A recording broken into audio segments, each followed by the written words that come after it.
Welcome to the Real News. I'm Eddie Conway, and this is a special segment of Rattling the Bars.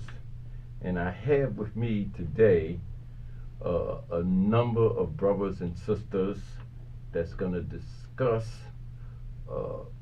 issue that's of most importance to a lot of people in the city and the state. And so I'll start off by having Brother Ron Stanley give us some background on what this is. Historically, ex-offenders have not been able to vote in the state of Maryland once they have a record. On March the 10th, 2016, that will change. Those people that have been convicted and served their time and are now free will be able to cast a vote for those people that had their interests. This is a very important time.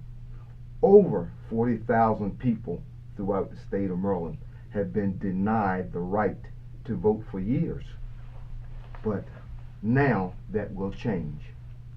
Even in Baltimore City, 8,000 ex-offenders will have the opportunity to go to the polls and express their vote for those people that they feel can best represent them. This is a historical time, and I would encourage brothers and sisters that have been incarcerated, regardless of your race, creed, or color, to go out and vote for those people that have your interests. Okay, let me just follow up on the hurdles that we had to go through in order to get this to happen. You've been following this, Brother Salim. Can you tell us what happened in Annapolis and the challenges that were presented to us and how we overcame them? Well, initially the bill was submitted and it was denied. You know, the governor actually vetoed it. So, not to be outdone, the people all involved rallied around that, got back together, and it was consistently on point that this is something that we needed.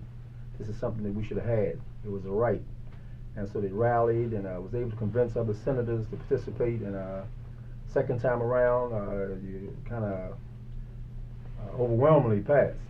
And this time, it was more like a celebration. You know, it's historical, yes, but it's also a celebration. Because if I might add, from the ex-offender's point of view, having the right to vote after serving your time, and now you're part of society again, now it's almost like getting citizenship. Because now you can interact with other people, you can do the things that everybody else do in society, and you can feel a part of it, you know, after paying your dues. So it's really like a celebration, because it's like, after all those years, I remember I was in prison for 40-some years, and I would see guys come and go, in and out of the institution. And one of the complaints they would always have was that, man, I couldn't get no job. It don't make no difference nowhere. They don't let you vote. And for that matter, it didn't feel like it was being accepted or part of society. So now with having the right to vote, now it gets to the big part, is about using that vote. So I think it's a celebration for me, and I'm happy about it, and I intend to share that with other people, and it would help curtail recidivism as well, because people kind of anchored in now, they playing a part in society, they can do the things that they want to do and get somebody to represent them, and we can try to change the things at a larger scale now. That's what I think. Uji, if you could, help us out. Why should we use this vote? I mean, some people feel like nothing changes anyway, on a local level, on a national level. I mean, is it important that we take advantage of this and use this vote? Well, sure it is. As you know, and what we need to mention is that last April, the Maryland General Assembly overwhelmingly voted to pass Senate Bill 340 and House Bill 980. These were bills that were brought to the General Assembly by Corey McCray from East Baltimore. They've had people in our community from Outreach for Justice, Out for Justice, Communities United, which is a ex-prisoners organizations, Eugene's People's Progress Party, and people have been pushing and lobbying for the passage of the bill. After they passed the bill, the governor, our Republican governor, vetoed the bill. The General Assembly has went back and overrode his veto, and people had organized themselves in protest around that so that they would override the veto. Now we are to the point where we have already recognized that because ex-offenders could not vote, that means that they were disenfranchised. Their whole communities where most ex-offenders are from are disenfranchised. We have blocks in the city of Baltimore where you may have 3 or 4 people who are eligible to vote, or 3 or 4 people who may vote. It is important for ex-offenders now to come together as a political bloc, look at the conditions of ex-offenders, and come together, develop programs. They talk about recidivism. They could end that right now, because ex-offenders could come in and hook up the programs that are necessary to assist ex-offenders when they come back out into the community. Up until this time, we've had bogus programs that's supposed to help ex-offenders that really don't help ex-offenders. Now, the people who have been in the prisons are coming out of the prisons. They know what they need, so when you want parole, your parole officer say, go get a job. There's no place where they can definitely send you where that can happen at. Ex-prisoners have mental health problems. Ex-prisoners have money management problems. They have all kinds of social problems. Ex-prisoners now can come together, formulate programs to deal with that. That's why voting is important for the brothers now. Okay, thank you. I'm just curious about family.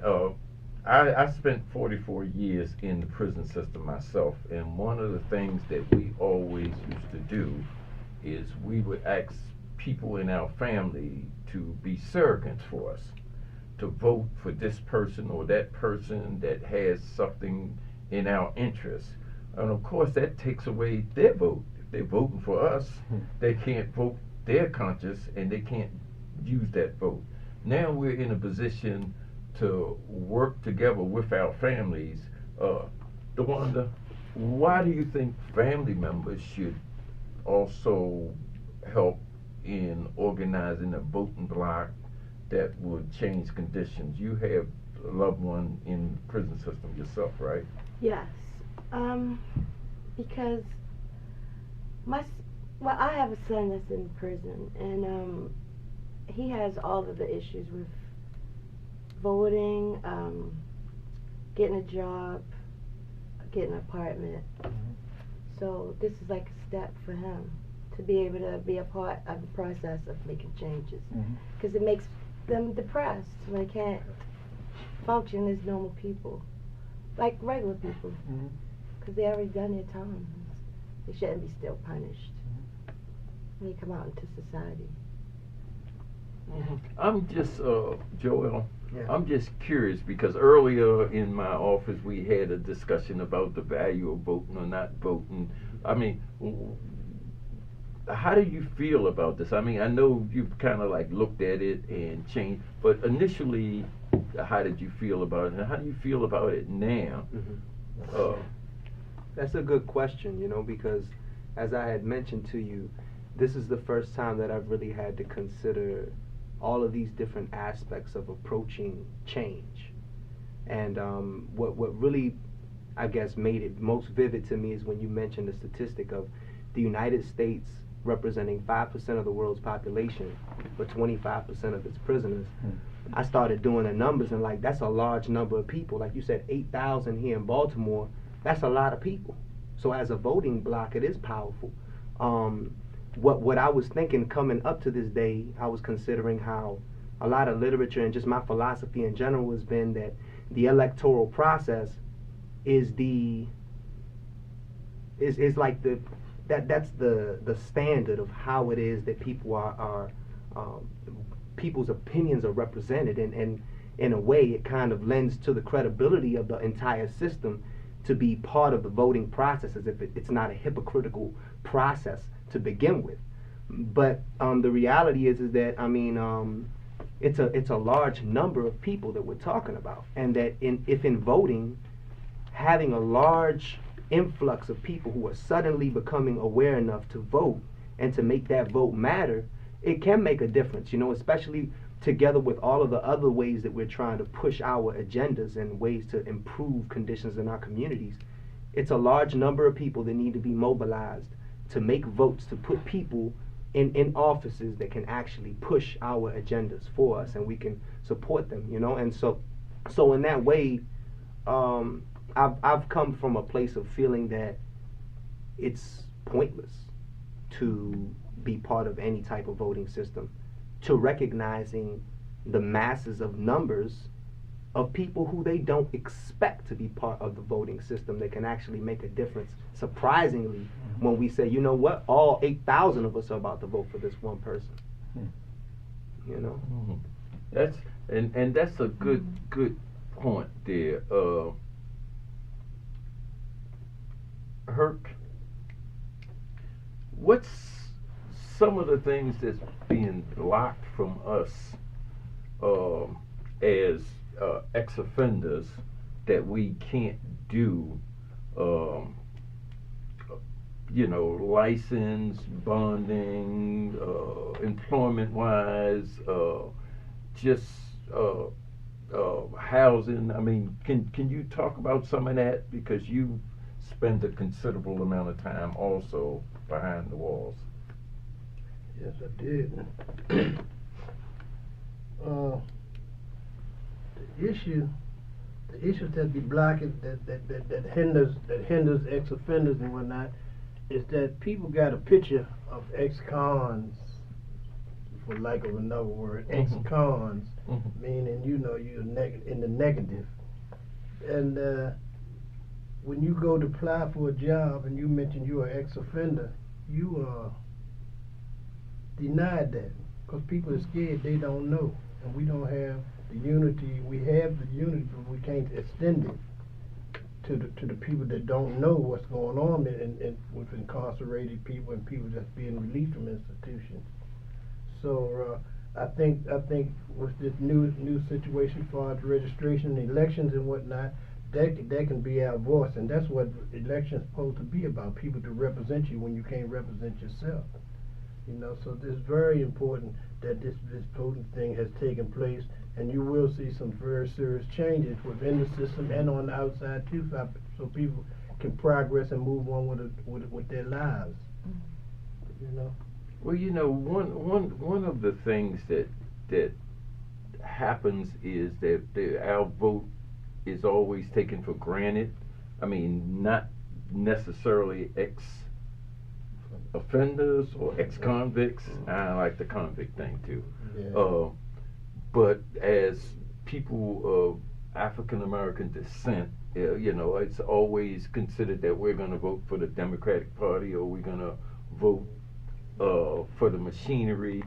But how important is it for us to find our own candidates, whether they're independent, or how important is that in terms of using this vote, that it's not just a prerequisite we register and then we part of the Democratic Party, and so we got to vote for Tweedledee or Tweedledum?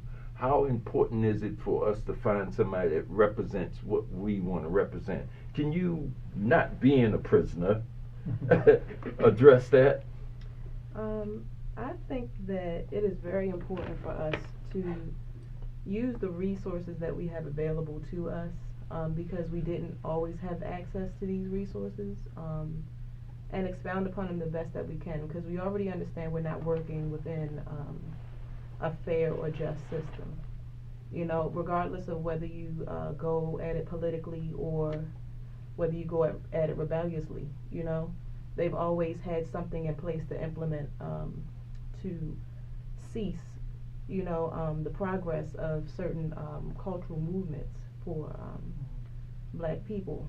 And with 8,000 people in Baltimore alone being incarcerated and not being able to voice how they were mistreated while they were incarcerated, or being so close to the judicial system where they are firsthand experiencing what it is to be treated unfairly, you know. I think that their perspective is very valuable. And to blacklist those people who might have went in there under menial offenses, you know, and said that they have no right to vote. Not only that, but to bear arms, you know, protect themselves when they're on the streets.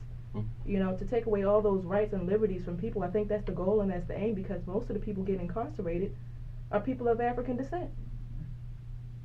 So I just think that it's another tactic, you know, to silence the working man, you know. And woman. And woman. Yes. Loud and clear, I hear you. I just want to tag on this time what you said in the sense of being, that's why I use the term citizenship. For years, and I was in prison for 42 years, and we'd have talks about things like this, not being a part of the system or not being acknowledged as a human being almost. So the issue at hand right now is about voting, which is a good thing. Great, really. But it will give us a chance to have a voice, step up to the plate as an individual and select somebody who can actually help us to represent our interests with respect to the criminal justice system totally. Because there's always somebody else making decisions that affected us, and we had no say in the matter. So now as citizens, free people, we have opportunity to vote, help place somebody who would actually represent our interests, that's going to make some changes, positive changes, and now other offenders can see the reality of what this vote can do, the role that they can play in society. So they'll be not an outcast, but what? Component of change for the better. Because I don't know anybody who's better suited or situated to say what's good or how to benefit an ex-offender than an ex-offender. So me being an ex-offender, I kind of like represent them. And they in turn, definitely coming home, when be released, they can see that this is all right to be a part of something productive and positive. Because one time it might have been a little bit taboo, that the system wasn't meant to help you anyway, so why would you want to be a part of it? You know, the employment is staged so you can't get a job, so why go through that change? The educational system has failed us, so why keep making it's working? But actually, we have to step up. So the change doesn't come without activity. So we have enough insight to make the good change. We just have to be committed and take advantage of this opportunity to vote, and it starts here. So now I feel like I can help be their voice. You know, like I was hoping somebody would be my voice. So I'm thankful for this opportunity. So like the sister just spoke about citizenship and being a part of it and making change. That's the major thing for the better. And I see your hand, Uji, but I want to ask Mr. Seymour. Mr. Seymour, because you've been around for a long while, have you ever voted before, and are you planning on voting now? I want to be first in line. Okay. And I'm also, after 35 years being incarcerated, never thought I would be released. I'm overjoyed. And being around sisters and brothers here to make me realize that they can hear my voice and my vote. Like I said, I want to be the first in line. And I want others to hear this. The young, the old who are still incarcerated, those that have been released, step forward. Because it means a lot. One time I didn't care. But there's this thing called chance. They give me that chance when they release me. And I'm going to take advantage of it to the utmost. I thank you. Okay. All right, Uji, I see you had your... I just wanted to add on to what the brother said. You know, this vote represents an empowerment of the black community in general, not just for ex-offenders, but empowerment for the black community.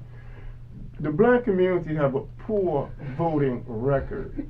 You know, and in this system, I'm saying like what ex-offenders can do, because the black community is impacted more by the criminal justice system than any other community. This gives us an opportunity as a community to look how we can build and make man. Let's say it like that. We can remake man. we can remake the black man specifically And woman. with a vote, and woman with a vote, Thank you. because prison tears up families. You know, and why we got so much disenfranchisement in our community is because many of the men has been incarcerated. So there is no standard there set in the household where where you must vote. This is a civic obligation, a civic duty. And so now, when we come back, they say 8,000. Every other person you rub against in Baltimore has been incarcerated. Many of these people have never voted.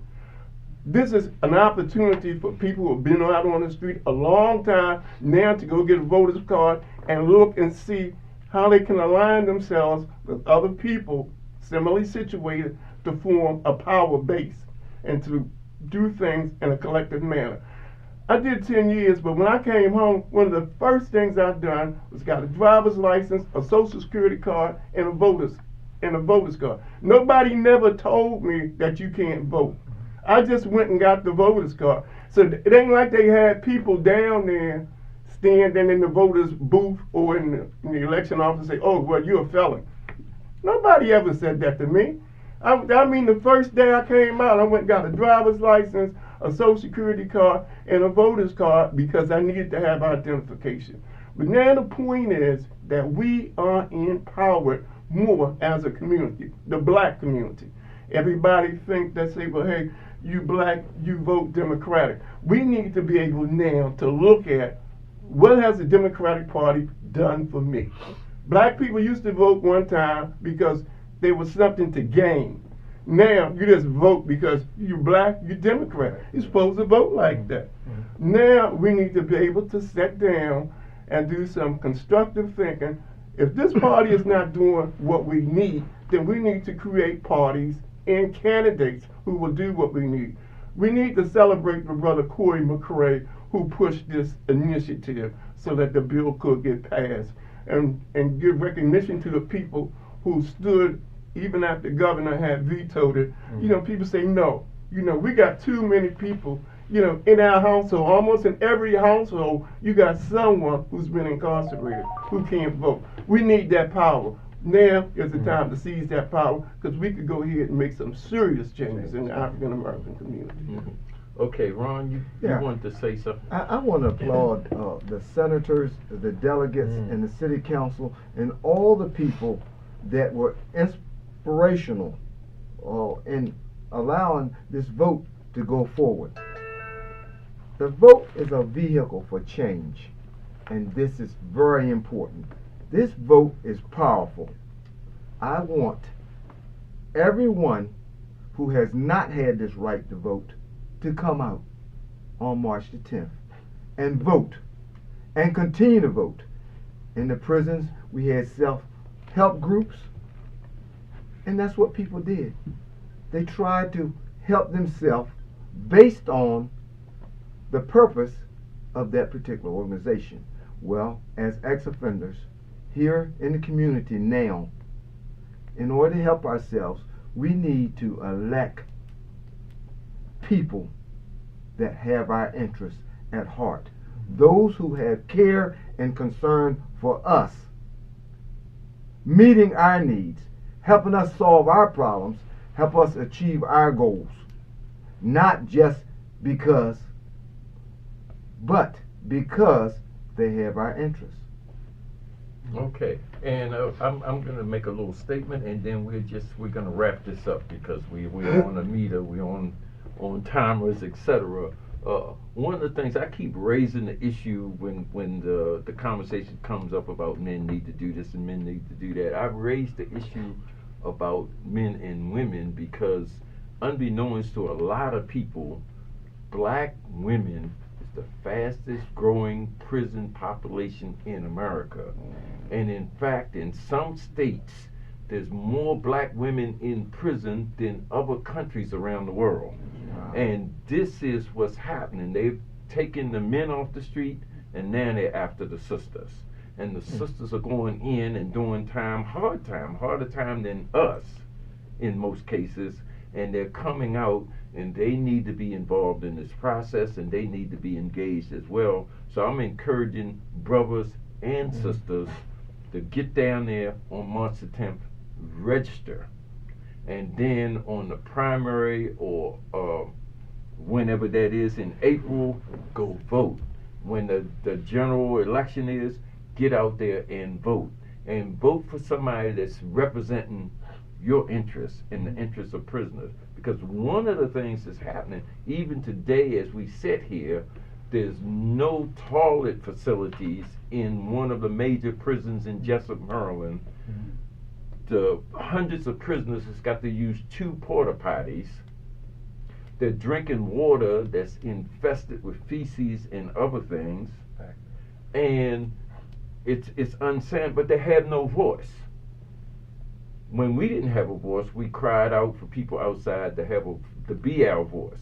Now we're out here, so we need to be their voice, not just for but for Diagnostic, for Cumberland, for the rest of the state. We need to be the voice of the guys and women that don't have a voice. This is Eddie Conway for The Real News. Thank you for joining us in a special session of Rattling the Bars, and thank you for joining The Real News.